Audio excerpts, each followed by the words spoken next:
guys, welcome to my channel. My name is Mickelle. I'm a digital nomad and content creator. Super excited to have you here. If this is your first time, welcome. Today, we are going to be talking about the dark side of being a digital nomad. And I'm assuming if you found this video that you are either a digital nomad or you are thinking of being one.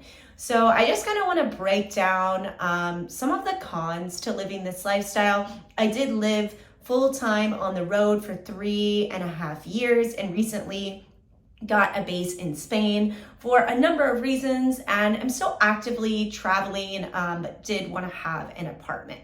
Now, I want to kind of explain a little bit here what I mean by nomad. So when I was fully nomad, I had no apartment and I had no lease, I had no car, I had nothing. So I essentially was totally free to travel and had no obligations or ties to anywhere.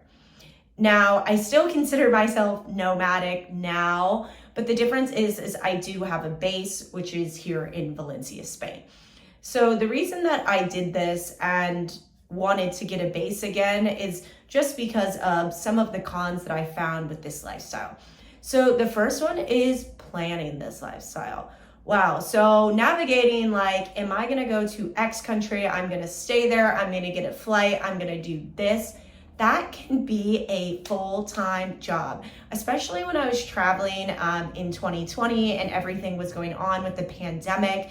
It was a very time-consuming thing. And I think nomading in general, there is a lot of time that you are putting into researching where you want to go and figuring out the right location. When I was traveling, the way that I did it is I would meditate and then a place would come to me and I would go there. But with that being said, like I put a lot of effort into looking up the location and looking up where I was staying, as well as getting the best flight or whatever the transit was going to be. Very early into nomading, I realized how important the accommodation was and that really make or breaks the trip, especially if you are working. So planning and putting time into that, especially I was traveling most of the time, I would say 4 or 5 cities a month.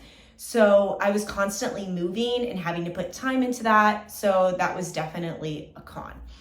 The next con is loneliness. And I'll be the first to tell you, if you are going out as a nomad, this is a lonely road and you are going to be alone a lot. And when I first started this, I wasn't very comfortable being alone.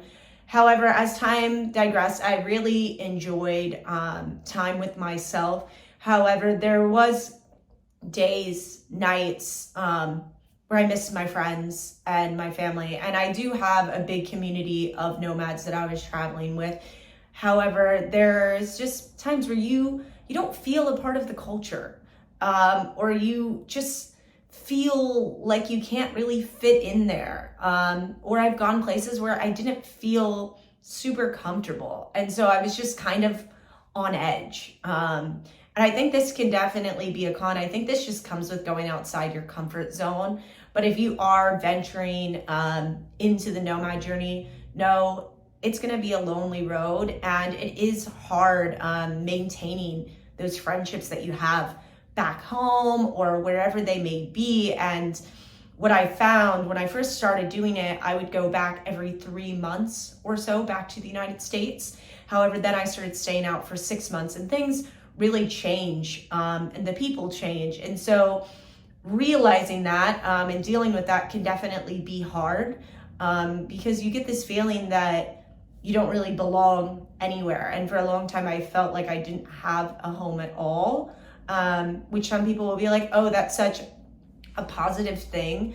But when you're having those days where you want a sense of belonging or a sense of identity, it can be really hard.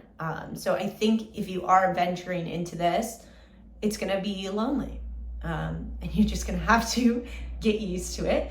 The other thing is I think nomading can also be a bit vortexy, and be a bit of a dark side. Now, what I mean by that is you are going into a foreign country with your income from your home country. So most of the time you are going to have a higher income than the place that you are going to.